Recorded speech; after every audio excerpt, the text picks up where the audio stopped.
good to go through on penalties, battle back from 1-0 down. What are your thoughts overall on the game?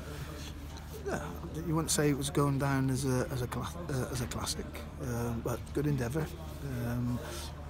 Played another system with more game time and more opportunities for some of the players that haven't had it, and I thought needed it. Again, I'm looking at players, assessing players, and what they're doing in training. You need that game time. You need to get them on the pitch, and you need to see them how they react, how they perform. So again, it's a good opportunity again to get game time, get match legs into some of the players into the squad, and again, players. Another formation, and again, but yeah, they're accepting challenges, because again, we only have a limited amount of time to work on them, and we try and give them as much information as we can do, but ultimately then it's a willingness and the desire to go and make it work. And again, I say the players have responded very well, and again, there's a desire in the changing room to give everything that they've got, which is pleasing, and that shows you. You're scoring an equaliser in the 93rd, 94th minute, and then the strength of character to step up and take a penalty. Just on a couple of the players that came in, Jay Williams, of course, slotting in the back three, and then the Billy Waters as well at the top, and Junior. How do you think they did in particular? Well, again, it's an opportunity to have a look at Jay. He's done very well in the youth team, and again, his progression now is stepping up and being involved in men's football. And again, cope with the physicality of it very well. Some of his decision making will improve, but yeah, you've got to take into account the nerves. And again, he's been desperate to play, desperate to get himself out there, which is pleasing. Exactly the same with Junior, chomping at the bit to get in. He's got a level of frustration and anger and disappointment because of how he came on and got sent off in the Lincoln game. So he's been chomping at the bit, and there's still players coming back now that still need game time. We've got Dean Bowditch, desperate to get on the pitch. Disappointed when I made the 3 subs and he wasn't involved in that. But again, Dean's only been back in training probably 1.5 days, and again, what you can't afford to do is put him on and risk him just to give him minutes and then not have him available. The important thing is we're going into a very, very busy period, and we need as many people at the medical room doing the fitness work with Pablo and Nacho, and so the more headaches they give me, more selection problems and more options that I've got, gives us a better opportunity. And again, the rotations, the changing formations will settle down when I've got a better understanding of exactly what I'm going to get and what the players are going to deliver on a consistent basis. Absolutely. That was a long answer, wasn't it? Yeah. It's not cold or anything.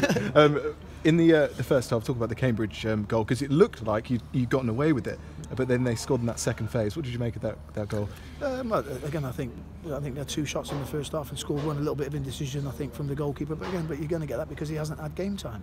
And one of the things you find with goalkeepers, they can do a lot of work on shot stoppings, reactions in and around the 6-yard box, shots from distance, and everything like that. And then it's that decision making on the through balls. And again, but what we're trying to organise now is trying to organise a game for next week or for the next 3 weeks, so we can get more game time and more decision making options for the goalkeepers.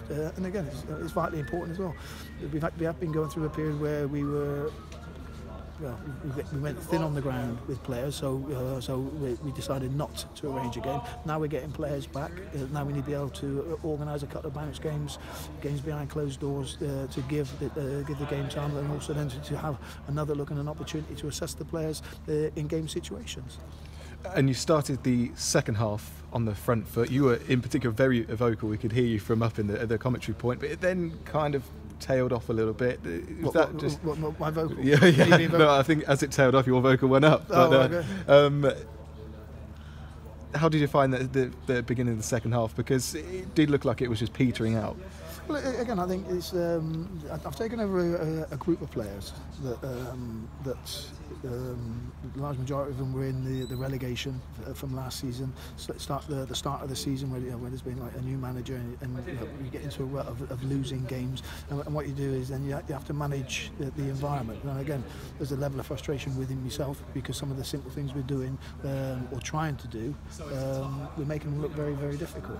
So again, but the easy thing to do is if I show my frustration, then players will go back in their shell. So I'm trying to keep a measured approach to the players, and sometimes let me tell you, there's a few Tuesdays I'd like to have gone in there, and so because sometimes the simple things are making it look that difficult, and I think, but I can't afford the players to go into their shell. And what I'm trying to do, I'm trying to ease them out, tempt them out, give them that confidence, give them the belief that if they make a mistake, I won't jump down their throat if they're trying to do the right things. If they do the wrong things at the wrong time, the likely it is I've got another player that's available that will go and take his place. But so it's important that I'm in charge of managing the environment that we're playing in, and sometimes it goes against me nature, because sometimes I do like to be honest, but sometimes there's a time not to be honest and massage the environment that I'm trying to nurture. And again, because we've got some good players. I'm aware that they've been on the wrong end of a lot of negative results. And again, you find one or two bad passes. Some players go into their shell, and I'm saying that you need to come out of it. You need to come out. You need to be expressive. This is the option. This is our platform. We're going to go and play. I don't mind making mistakes if we're trying to do the right thing. And again, the players. I think the players are starting to appreciate. There's still a fear factor, because I think he's going to blow in a minute. His head's going to come off. But I'm trying to reassure them. No, you keep trying to do the right things at the right time. I will keep encouraging you. If you do the wrong things at the wrong time consistently, I'll have a word. It'll be a quiet word, but it will be honest, and it will be actual and factual of what's required. And a late goal. Late goals are becoming quite a feature in yourself, of course. That must please you in itself. Again, we will keep going and try and get anything out of a game, whether it takes 94, 95, 96, if it takes us to penalties. And that's the attitude that we've got in the players. They know if they come off the pitch that they've got to have entered the tank physically, mentally, and covered as much ground as they can do with purpose and with intent. So again, effort, commitment, desire, application, willingness is all there. And we need a little bit more creativity, a little bit more confidence, and a little bit more belief, because we've got some good players.